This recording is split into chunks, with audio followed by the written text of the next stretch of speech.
last segment of the first video on the truth of Carli E-Venture.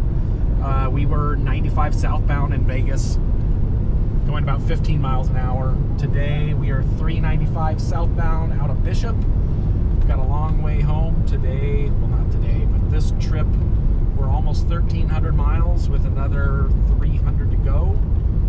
And yeah, 6,000 miles, about half of that towing with the Carli E-Venture Ram 2500 R1 coils. You know, I was a little apprehensive about going 37s with this truck, towing our bumper pole, but all in all, I'm really happy that we went with the E-Venture instead of doing a pin top.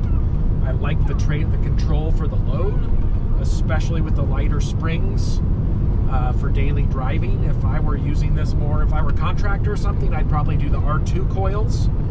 But for me, unloaded, no airbags, R1 is the way I like. And all in all, this thing is amazing. It's been handling great. So we've been all over the Southwest since the first video and just loving the setup. Very happy we did it.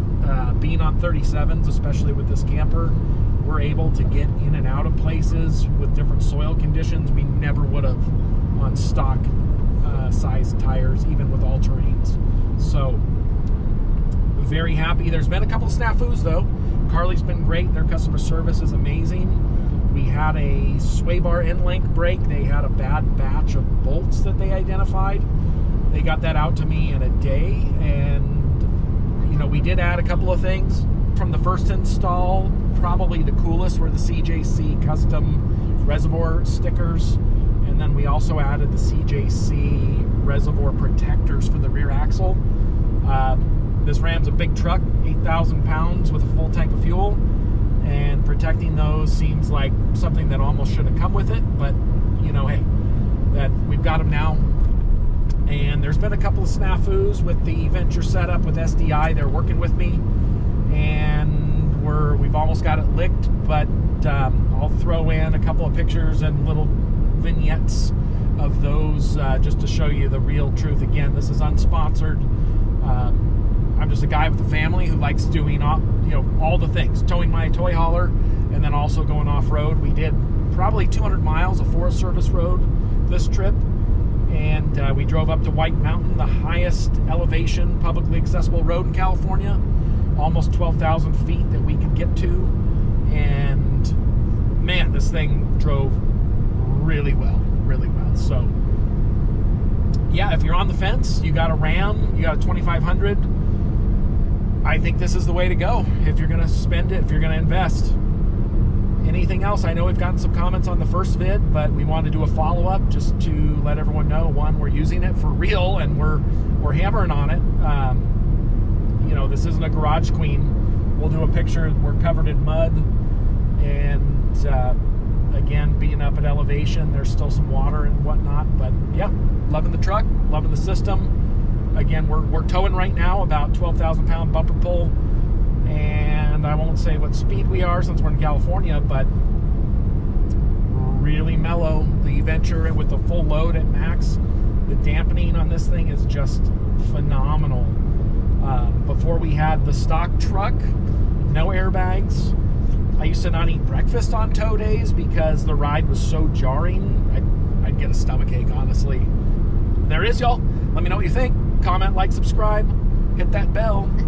Bing!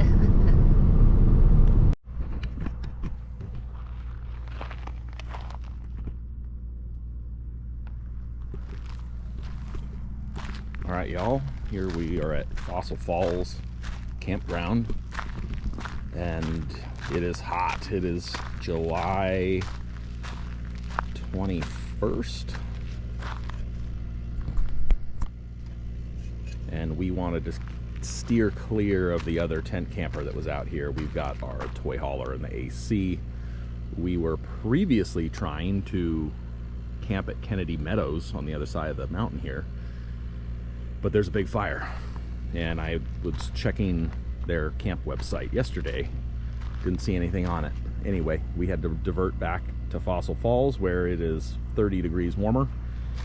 Anyway, It's a truck video, and we're out here. I've seen other videos where people bellyache about the conditions out here at Fossil Falls, and these are not necessarily RV friendly, and I would tend to agree with that. But being on 37s gives us some flexibility that I would not feel comfortable with being on stock tires, stock size, whether we were on all terrains or not. You can see this campsite's pretty small, but we came in last night.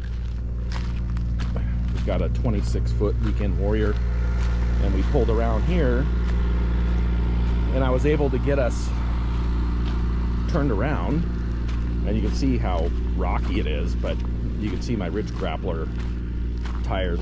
We brought it all the way up here,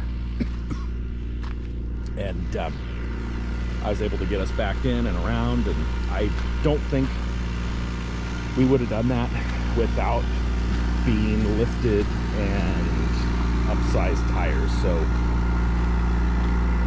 this is more of a towing context, because I know a lot of people, we've got the updated CJC stickers that look really nice. These systems work great, but towing is where I think a lot of people are nervous.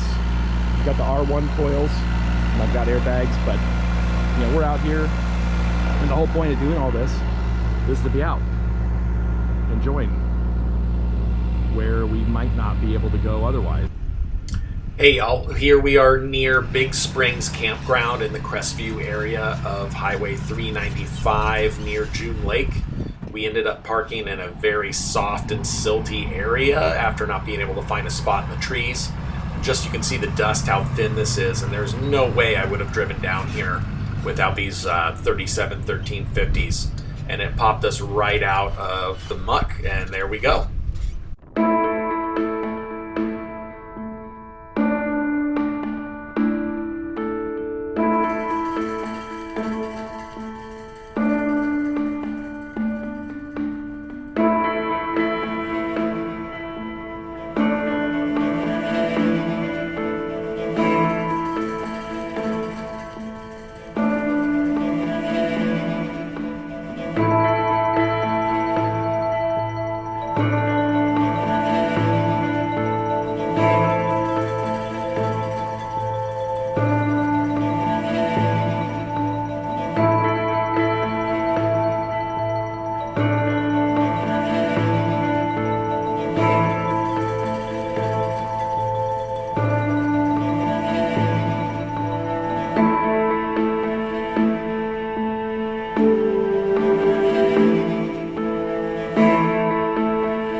Eastern Sierras on a back road. We have the dog. We towed 450 And miles. Phillip. And Philip. Say what's up, Philip. What's up? And we are aired down. We towed our toy hauler up, and we are adventuring. And we figured it was time to do an update. We're going to do a 3,500, 4,000. We're at 5,000 now, and things are amazing. We are going in between Dead Man's Creek and Mammoth Scenic Loop right now, and we are cruising anywhere from 20 to 60 miles per hour on these forest roads, depending on sight and vision and traffic and whatnot. But truck's driving amazing, towing amazing. 37s are getting us where we want to go towing. There are places we could not get on stock tires, maybe not even 35s, and there are places we went where we shouldn't have gone, but we got in and we got out.